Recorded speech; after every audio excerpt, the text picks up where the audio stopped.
Power comes with great responsibility എന്ന് പറയാറില്ലേ? അതുപോലെയാണ് ക്രെഡിറ്റ് കാർഡുകൾ. റെസ്പോൺസിബിളായി പ്രയോജനപ്പെടുത്തിയാൽ വളരെ ഉപകാരം, അല്ലെങ്കിൽ കടം കയറി മുഴുകും. ബാങ്കുകൾ നൽകുന്ന ഒരു തരം ക്രെഡിറ്റ് അഥവാ ലോൺ സൗകര്യം തന്നെയാണ് ക്രെഡിറ്റ് കാർഡ്. മുൻകൂറായി അംഗീകരിച്ച ക്രെഡിറ്റ് പരിധിക്കുള്ളിൽ പണം കടം കൊള്ളാൻ അവ ഉപയോക്താവിനെ സഹായിക്കുന്നു. വരുമാനം, ക്രെഡിറ്റ് സ്കോർ തുടങ്ങിയ ഘടകങ്ങളെ അടിസ്ഥാനമാക്കി ക്രെഡിറ്റ് കാർഡ് ഇഷ്യൂവർ ആയിരിക്കും ക്രെഡിറ്റ് കാർഡിന്റെ പരിധി നിശ്ചയിക്കുന്നത്. ആ പരിധിയാണ് ക്രെഡിറ്റ് കാർഡ് ഉപയോഗിച്ച് വായ്പ എടുക്കാവുന്ന പരമാവധി തുക. കടം മേടിക്കാനോ ലോൺ എടുക്കാനോ ആണെങ്കിൽ എന്തിനാണ് ക്രെഡിറ്റ് കാർഡ്? ആവശ്യമുള്ളപ്പോൾ ബാങ്കിൽ നിന്ന് നേരിട്ട് വായ്പ എടുത്താൽ പോരെ എന്ന് ചിലരെങ്കിലും ചിന്തിക്കുന്നുണ്ടാകും. പക്ഷേ ക്രെഡിറ്റ് കാർഡുകൾ 20 മുതൽ 50 ദിവസം വരെ പലിശരഹിതമായാണ് പണമിടപാട് അനുവദിക്കുന്നത്. ക്രെഡിറ്റ് കാർഡ് ഉപയോഗിച്ച് പേയ്മെന്റുകൾ നടത്തുന്നതിന് നിരക്കുകളും ഈടാക്കുന്നില്ല. എല്ലാ ബാങ്കുകൾക്കും ക്രെഡിറ്റ് കാർഡ് സേവനമുണ്ട്. ബാങ്ക് അക്കൗണ്ട് വേണമെന്ന് നിർബന്ധമില്ല. പക്ഷേ ക്രെഡിറ്റ് സ്കോർ നിർണായകമാണ്. ശമ്പളം അഥവാ വരുമാനം, ടാക്സ് റിട്ടേണുകൾ, മുൻകാല ലോൺ തിരിച്ചടവ് ഇവയെല്ലാം ഇതിൽ ഉൾപ്പെടുന്നു. ഉയർന്ന ക്രെഡിറ്റ് സ്കോർ ക്രെഡിറ്റ് കാർഡ് ലഭ്യതയ്ക്ക് സഹായകമാണ്.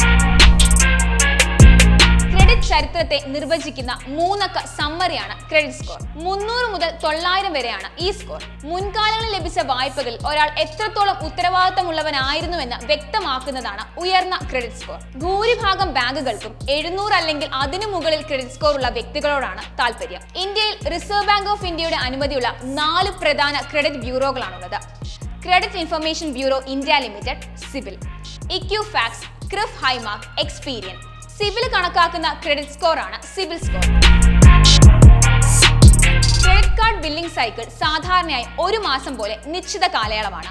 ഈ കാലയളവിൽ ഉടനടി പണമടയ്ക്കാതെ നിങ്ങളുടെ ക്രെഡിറ്റ് കാർഡ് ഉപയോഗിച്ച് ഒന്നിലധികം സാമ്പത്തിക ഇടപാടുകൾ നടത്താം. ഓരോ ബില്ലിംഗ് സൈക്കിളിന്റെയും അവസാനം നിങ്ങളുടെ എല്ലാ ഇടപാടുകളും, നിങ്ങൾ നൽകേണ്ട മൊത്ത തുകയും, നിങ്ങളുടെ ബില്ലിംഗ് സൈക്കിളിന്റെ അവസാന ദിവസം ഇവയെല്ലാം ഉൾപ്പെടുന്നതാണ് സ്റ്റേറ്റ്മെന്റ് ബാലൻസ്. ക്രെഡിറ്റ് കാർഡ് കമ്പനിയാണ് ഇത് ജനറേറ്റ് ചെയ്യുന്നത്. പേയ്മെന്റിന്റെ അവസാന തീയതിയിലോ അതിനു മുമ്പോ അടയ്ക്കേണ്ട തുകയാണ് മിനിമം പേയ്മെന്റ്. സാധാരണഗതിയിൽ മിനിമം പേയ്മെന്റ് തുക മൊത്തം കുടിശ്ശിക തുകയുടെ 5%. ഒന്നും അടയ്ക്കാത്തതിലും നല്ലതാണ് എന്തെങ്കിലുമൊക്കെ അടയ്ക്കുന്നത്.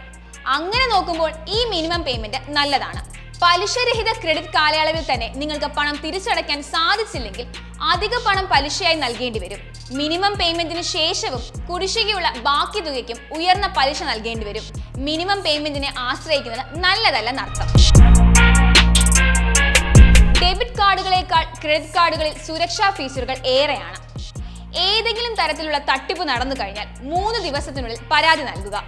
RBIയുടെ മാർഗനിർദ്ദേശപ്രകാരം 3 ദിവസത്തിനുള്ളിൽ നിങ്ങൾ പരാതി നൽകി കഴിഞ്ഞാൽ 0 ലയബിലിറ്റി ആയിരിക്കും നിങ്ങളുടെ പേർക്കുള്ളത്. ക്രെഡിറ്റ് കാർഡ് അല്ല, മറിച്ച് അതിന്റെ ശരിയല്ലാത്ത ഉപയോഗമാണ് പ്രശ്നം. ബില്ല് പൂർണ്ണമായി അടയ്ക്കാത്ത സാഹചര്യത്തിൽ പലിശ നിരക്ക് കൂടും.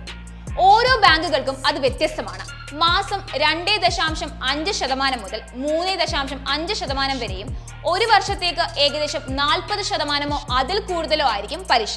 പലിശരഹിത കാലയളവ് 50 ദിവസമാണെങ്കിലും ബില്ല് പൂർണ്ണമായി അടയ്ക്കാത്ത സാഹചര്യത്തിൽ 51ാമത്തെ ദിവസം മുതലുള്ള പലിശ ആയിരിക്കില്ല ഈടാക്കുക. പകരം എന്നാണോ നിങ്ങൾ പണം ഉപയോഗിച്ചത് അന്ന് മുതൽ പ്രതിദിന അടിസ്ഥാനത്തിൽ കുടിശ്ശികയുള്ള തുകയിൽ പലിശ ബാങ്കുകൾ കൂട്ടും. പലിശ ഒഴിവാക്കാൻ നിശ്ചിത തീയതിക്കോ അതിനു മുമ്പോ ക്രെഡിറ്റ് കാർഡ് ബില്ല് അടയ്ക്കുക. വിവേകത്തോടെ ഉപയോഗിക്കുകയാണെങ്കിൽ നിങ്ങളുടെ വാലറ്റിലെ സൂപ്പർ പവർ ആയിരിക്കും ക്രെഡിറ്റ് കാർഡ്.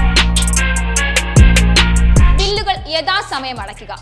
ക്രെഡിറ്റ് കാർഡ് പരിധിക്കപ്പുറം ഉപയോഗിക്കാതിരിക്കുക, അല്ലെങ്കിൽ അത് നിങ്ങളുടെ ക്രെഡിറ്റ് സ്കോറിങ്ങിനെയും ബാധിക്കും. എല്ലാത്തിനും അതിന് സമയമുണ്ട് ദാസ എന്ന് പറയും പോലെ ക്രെഡിറ്റ് കാർഡ് ഉപയോഗിച്ചുള്ള ഇടപാടുകൾ നടത്തുന്നതിനും ടൈമിംഗ് വെക്കണം. ഉദാഹരണത്തിന്, നിങ്ങളുടെ ഈ മാസത്തെ ബില്ല് ജനറേറ്റ് ആയതിനു ശേഷമാണ് നിങ്ങൾ ഒരു പർച്ചേസ് നടത്തുന്നതെങ്കിൽ കുറഞ്ഞത് 45 ദിവസമെങ്കിലും പണം തിരിച്ചടയ്ക്കാനുള്ള സാവകാശം നിങ്ങൾക്ക് ലഭിക്കും. കുറച്ച് മറവിയുള്ള കൂട്ടത്തിലാണെങ്കിൽ നിങ്ങളുടെ ക്രെഡിറ്റ് പേയ്മെന്റുകൾ ഓട്ടോമേറ്റ് ചെയ്യുക. ക്രെഡിറ്റ് കാർഡുകൾ റിവാർഡുകളും വൗച്ചറുകളും നൽകുമ്പോൾ അത് പരമാവധി പ്രയോജനപ്പെടുത്താനും മറക്കല്ലേ.